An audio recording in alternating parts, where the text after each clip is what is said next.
Hello, Assalamu alaikum, everybody. Hope you're all safe, sound, and healthy. And I'm back with some more disturbing news because, as we know, there have been a series of forced interviews of people who were kidnapped by the intelligence agencies of Pakistan. And although the court had actually given an order in which they said that um, no illegally detained person or no disappeared person, no missing person um, is allowed to suddenly appear on the media as an interviewee. So there will be no interviews allowed to be recorded or broadcast of people who are in suspicious circumstances, people who are declared missing, people who are declared kidnapped, people who are declared illegally detained. But obviously, this being the colony of America, this being the colonized state of the United States of America, this being an enslaved state, the intelligence is not at all. The intelligence agencies, the law enforcement agencies, are breaking the law.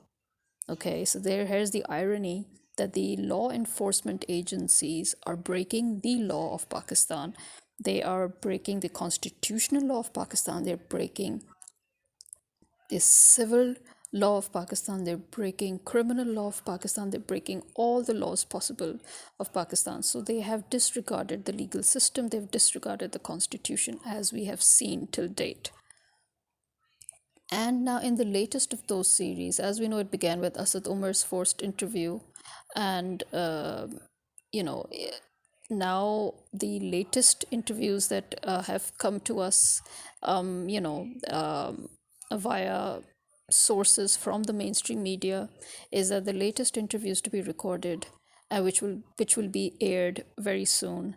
One of them is of the former husband or the ex-husband of the current wife of Imran Khan, and the second is the interview of Sheikh Rashid, who has been 8 times MPA, and he has served as a minister in various posts under various governments and under Imran Khan's government as well.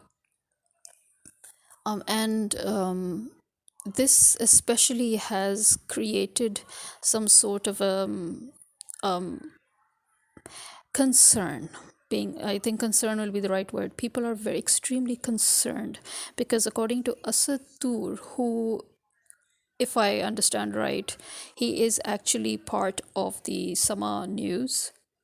He's a journalist and an anchor, and it is he himself who has openly talked about what happened, what he witnessed, and how, in the absence of the CEO of Sama News, the CEO of Sama News is not in Pakistan at the moment. In his absence, his office was used without permission by the intelligence agencies.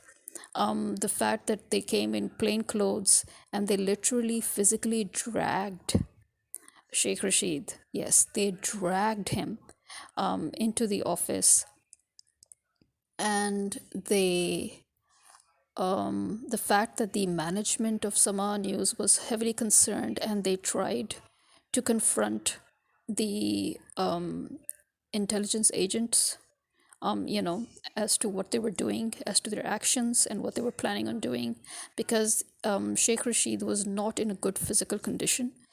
His collar was torn, and they grabbed him by his torn collar. And in fact, they were the ones who tore his collar by grabbing it for so long and tearing at it and dragging him. And there were two people on each side of him, holding him tightly and pulling him against his will. So he was dragged into the CEO's office, and the anchor who's supposed to be the one to interview him, he was called in, and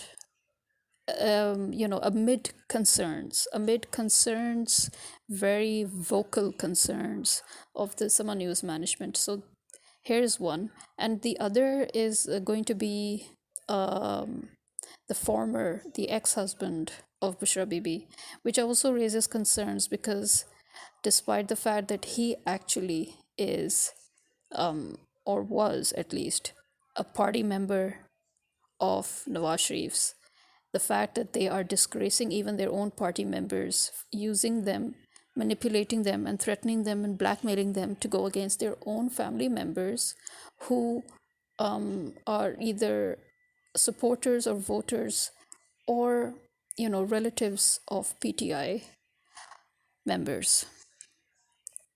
So they are basically humiliating and disgracing and disregarding even their own supporters and voters, using them for this purpose. And one of them is, the otherwise rather influential figure who is the former husband of Bushra Bibi. And now it is said that he is going to be forced to make a lot of false accusations, and he's going to be forced to give a lot of misinformation and below the belt personal information, which will be made to seem as if it's all real. Now you need to understand the reason again why they're doing it. Remember, they have tried to pressurize Imran Khan to make a deal with them.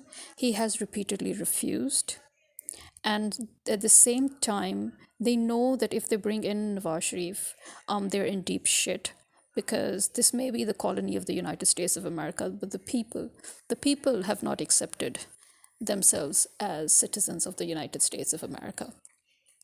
The people are getting angry, and the fact that they are disregarding the people's anger may lead to heavy bloodshed in the coming future. As I said, because our people have no history of actual revolutions. Our people are so used to getting everything done in a peaceful way.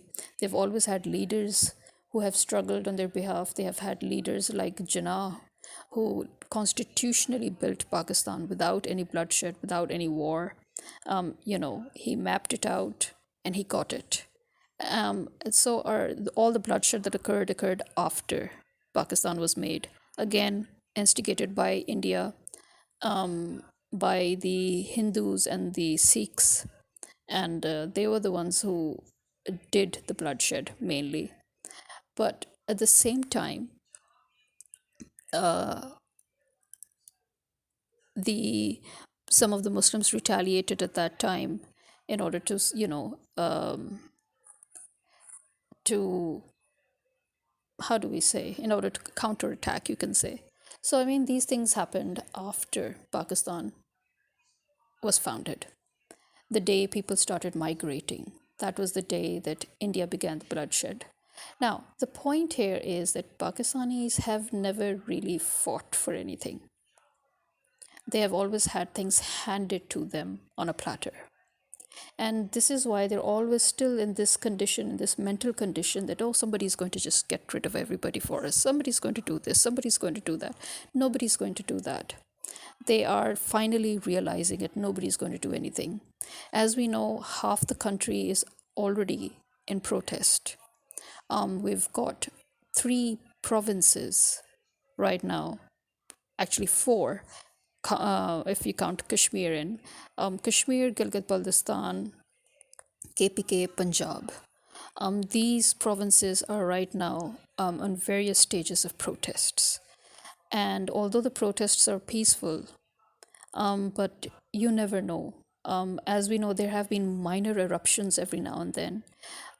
So we don't know what's going to happen, because some people have claimed that the eruption of the public against Shehbaz Sharif, where he was sitting in his car and people were yelling at him and trying to drag him out, they said that that was actually a false flag operation, that was just a drama done by Shehbaz Sharif in order to create a scenario where he can use it to his in his favor, to his benefit, while trying to stop Nawaz Sharif from coming back, as a as an evidence that Nawaz Sharif will face danger. Which actually, I don't really care, because the fact is, it is the truth that Nawaz Sharif is not welcome in Pakistan, and it is also the truth that Shehbaz Sharif is also not welcome. Now, Shehbaz Sharif is once again making people collect bribes the highest amount of bribes that anybody can collect, can come and meet him. Otherwise, they can meet his minions, those below him. Whatever it is he's cooking, I really don't care.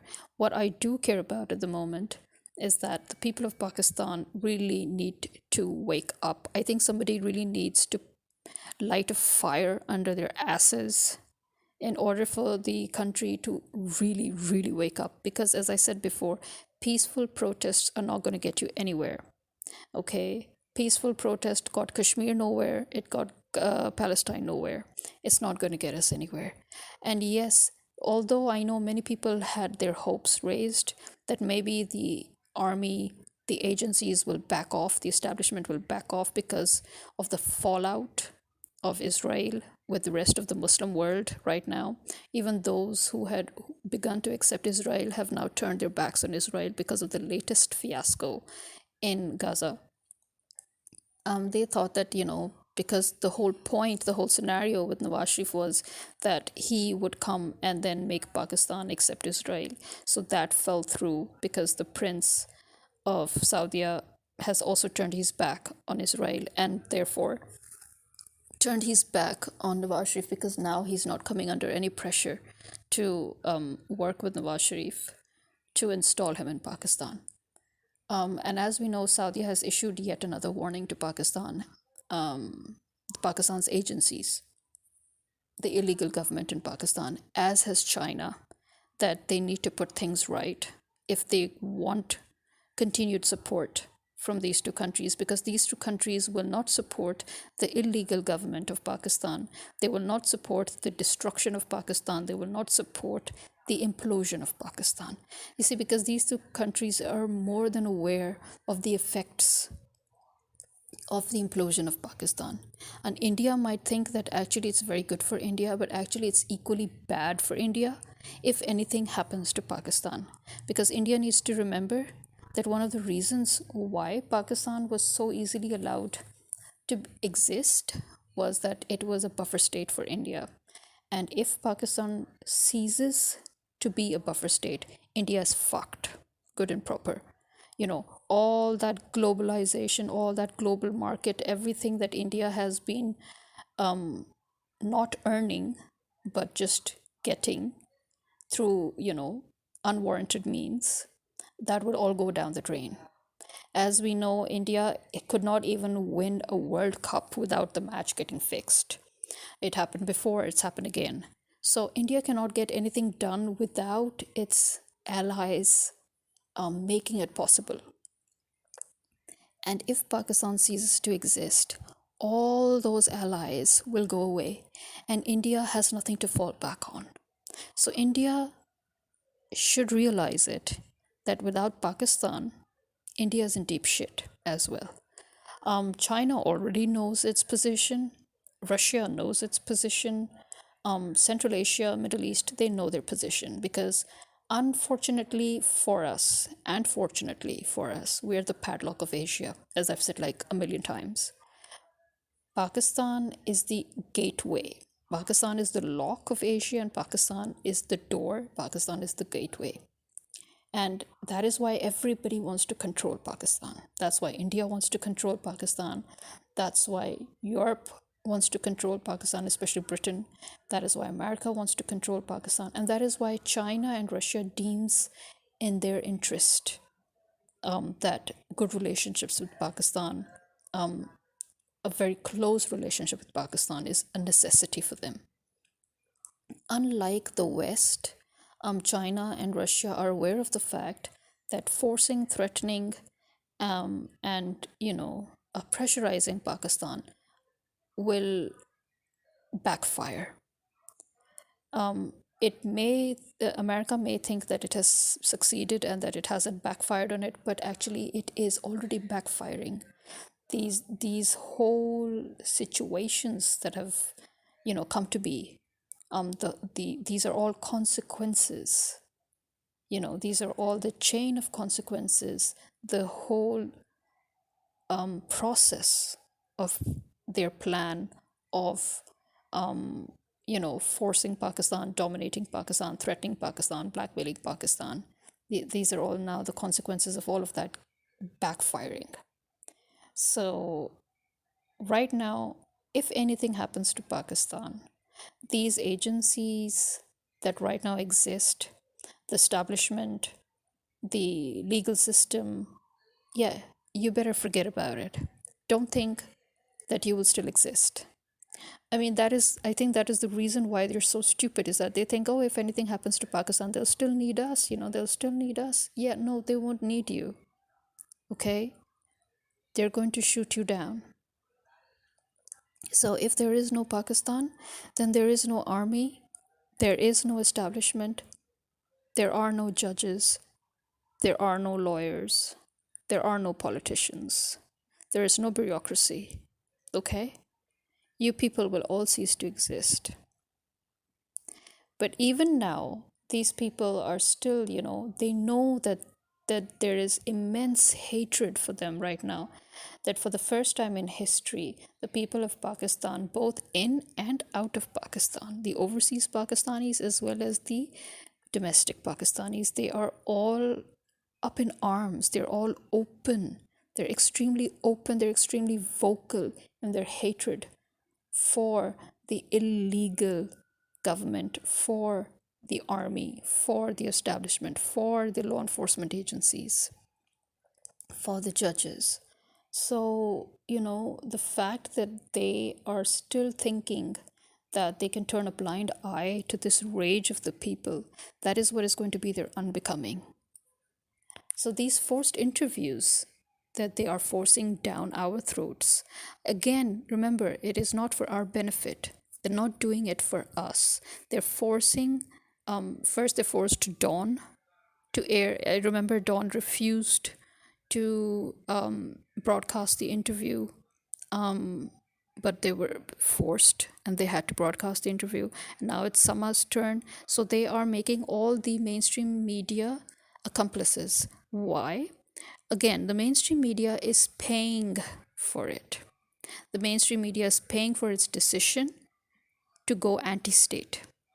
The day the mainstream media decided to become bitches of the riches, the day they decided to commit treason by violating the public's rights and by going anti state, the day they worked with these traitors to oust the legal government and to cover up for the illegal government, to cover up for the establishment, to cover up for the bureaucracy, to cover up for all the illegalities going on, they sealed their fate.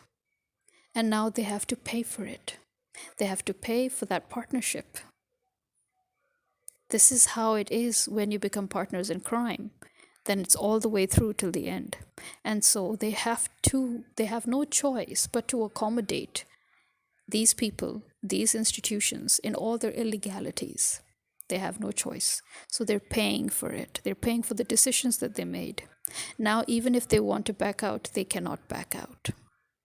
Why? Because they sold themselves.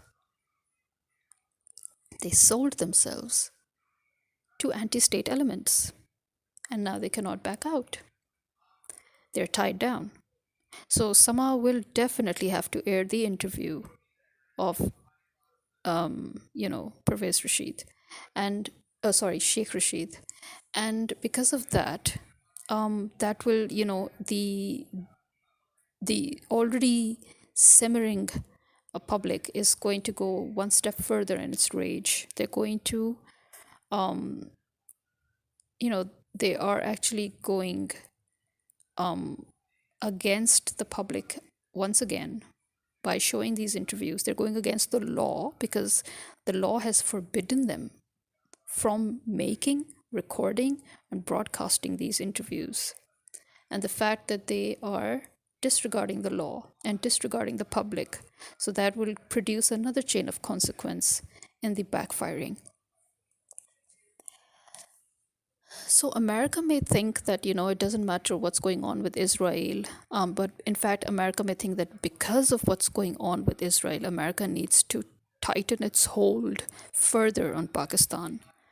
But again, the tighter the hold, the higher the chances of the quickening of that backfiring, the higher the chances of the process speeding up, leading to a gigantic flare up, a gigantic backfire, as in literally explosion. So Pakistan has no future either way, in the sense that everything needs to collapse, everything will collapse, everything will be obliterated, and then only can Pakistan rebuild itself. Again, key role right now is being played by the overseas Pakistanis, but the local Pakistanis, they need to step up their game as well. I'm sorry, but this time nobody is going to hand anything to you on a platter. You have to fight for yourselves. You have to learn to be dignified. You have to learn Islam properly, because I'm sorry, but Pakistanis are not Muslims. They're only Muslims in name, and they're nominal Muslims. They have no clue as to the essentials of Islam. In Islam, you cannot bow down in front of anybody but God. You cannot even bow down in front of a prophet. And that tells you everything. You cannot bow down in front of anybody but God. So the slave mentality needs to go out the window. If you are a Muslim, you cannot be a slave. If you're a Muslim, you cannot be a beggar. If you're a Muslim, you need to get off your ass and get things done yourself in order for anybody else to help you, in order for God to help you. If you're a Muslim, you need to understand that your situation will not change until you make efforts to change it yourself. And if you're a Muslim, you need to understand the concept of honesty and dignity. These are all concepts that are foreign to the people of Pakistan right now, obviously, because the people of Pakistan have been deprived of these essentials for decades. So, Pakistanis need to relearn the definition of being a Muslim, and they need to relearn the definition of a dignified country, of a nation. They also need to relearn the definition of patriotism, because I'm sorry, you call yourself patriots, you're not. This is not what patriots do. So there is a lot more that you're going to see on TV. Understand that every single interview that will come, that will be anti Imran Khan, is forced. These people were kidnapped, these people were missing, and first, these very state institutions said very openly that they did not know the whereabouts of these people, and now suddenly they're producing these people and making them do interviews by literally beating them while getting their interviews. Like, literally, while they're recording their interviews, they are beating them and torturing them, which has been said about Sheikh Rashid as well, that even as they sat him down and forced him to do the interview, they assaulted him repeatedly. They did that to Smandar as well. And they might do that to Bushra Bibi's former husband as well. Or they might have already done that to him. And as we know, they had already tortured Imran Riaz Khan. As we know, they have illegally detained almost all the political workers and the core members of PTI, the senior members, and senior veteran politicians who have gone against them. So in Pakistan, if you are against slavery, if you are against Americanization, if you are against treason, if you are against the traitors, then you are a criminal. That is how it is in Pakistan right now. And again, I would say we need to light some gigantic fire under the asses of the people here in order to really get them go. Because these protests, although they're nationwide protests, every now and then there is a strike, every now and then there's a shutdown call, that's not going to work. No, no, no, no. We need that momentum that we had before the elections. We need that consistency, that momentum that we had when we wanted Imran Khan to get elected. We need that right now, and more, and more. This is me signing out. Khuda Hafiz.